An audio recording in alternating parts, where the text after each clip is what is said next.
ഇത് കണ്ടില്ല, ഒരു ഹോസ്പിറ്റലാണ്. 5 സ്റ്റാർ ഹോട്ടലിനൊക്കെ വലിയ സൗകര്യങ്ങളാണ് അവിടെ. ഇങ്ങനെയായിരിക്കും ഇനി ഭാവിയിൽ കാണാൻ പോകുന്ന ഹോസ്പിറ്റലുകൾ. അതായത് സ്മാർട്ട് ഫോൺ എന്ന് പറഞ്ഞ പോലെ സ്മാർട്ട് ഹോസ്പിറ്റൽ. ഇവിടെ കളി മാറ്റിയിരിക്കുന്നു. പുതിയ കണ്ടുപിടുത്തങ്ങൾ ഇവിടുത്തെ രീതികളെ മാറ്റിയിരിക്കുന്നു. ഇതല്ലേ മുകളിലൂടെ ഇങ്ങനെ മെട്രോ ട്രെയിൻ മാതിരി പോയിക്കൊണ്ടിരിക്കുന്ന ബോക്സ്. ഇവിടെ വരുന്ന ആൾക്കാർ അത് ശ്രദ്ധിക്കുന്നൊന്നുമില്ല. അവിടെ അതൊരു നിത്യ കാഴ്ചയാണ്.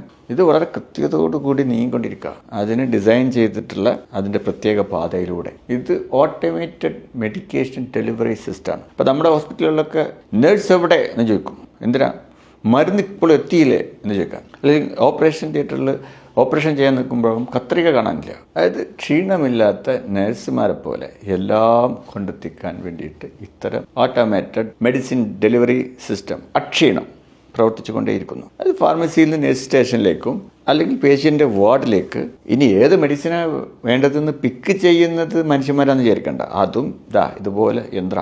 ഈ ഒറ്റ കാര്യം മാത്രമേ ഇവിടെ പറഞ്ഞിട്ടുള്ളൂ എന്നുള്ളതുകൊണ്ട് ഇത് മാത്രമേ അവിടെ ഉള്ളൂ എന്ന് വിചാരിക്കരുത്. അത് ചൈന ആൾറെഡി ലോകത്തിൻ്റെ നാനാഭാഗത്തേക്കും ഇത്തരത്തിലുള്ള മെഡിക്കൽ ഉപകരണങ്ങൾ എക്സ്പോർട്ട് ചെയ്തുകൊണ്ടിരിക്കുന്നുണ്ട്.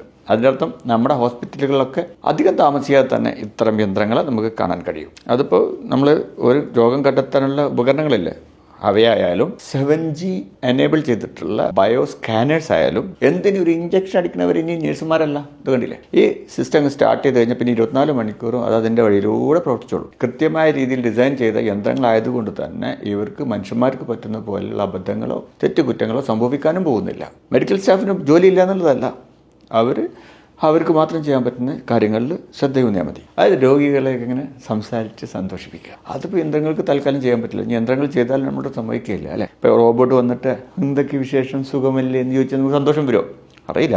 ഏതായാലും റോബോട്ടിക് സർജറി സിസ്റ്റംസ്, അതായത് ഓപ്പറേഷൻ ചെയ്യുന്ന റോബോട്ട്സുകൾ മുതൽ കൃത്യതയാർന്ന മറ്റ് മെഡിക്കൽ ഉപകരണങ്ങൾ വരെ ചൈന ഇതുപോലെ ലോകത്തിൻ്റെ നാനാഭാഗത്തേക്കും എക്സ്പോർട്ട് ചെയ്ത് തുടങ്ങിയിട്ടുണ്ട്. ഏതായാലും മാറ്റം ഒരുപാട് ജീവിതങ്ങൾ ഒക്കെ രക്ഷപ്പെടുത്തും എന്നുള്ളത് ഉറപ്പാണ്. ഏതായാലും മെഡിക്കൽ രംഗത്ത് പ്രവർത്തിച്ചു കൊണ്ടിരിക്കുന്ന അല്ലെങ്കിൽ പ്രവർത്തിക്കാൻ ആഗ്രഹിക്കുന്ന ആളുകൾ ഭാവിയിലേക്ക് ആവശ്യമായ കാര്യങ്ങൾ എന്തൊക്കെയാണെന്ന് വെച്ചാൽ ചിരിക്കാൻ പഠിക്കുക, ആശ്വസിക്കാൻ പഠിപ്പിക്കുക, രോഗികൾ നന്നായിട്ട് ഇടപഴകുക എന്നുള്ള മനുഷ്യന് മാത്രം ചെയ്യാൻ പറ്റുന്ന സഹാനുഭൂതിയില്ലേ, അസുഖം മാറാൻ അതും ആവശ്യമാണല്ലോ. ആ കാര്യങ്ങൾ കൂടി ഒന്ന് പരിശീലിച്ചെടുക്കുന്നത് നന്നായിരിക്കും അല്ലേ. ഇനിയുള്ള കാലഘട്ടങ്ങളിൽ മനുഷ്യന് മാത്രം ചെയ്യാൻ പറ്റുന്ന കാര്യങ്ങളുണ്ട്. അതിലായിരിക്കണം നമ്മുടെ ശ്രദ്ധ.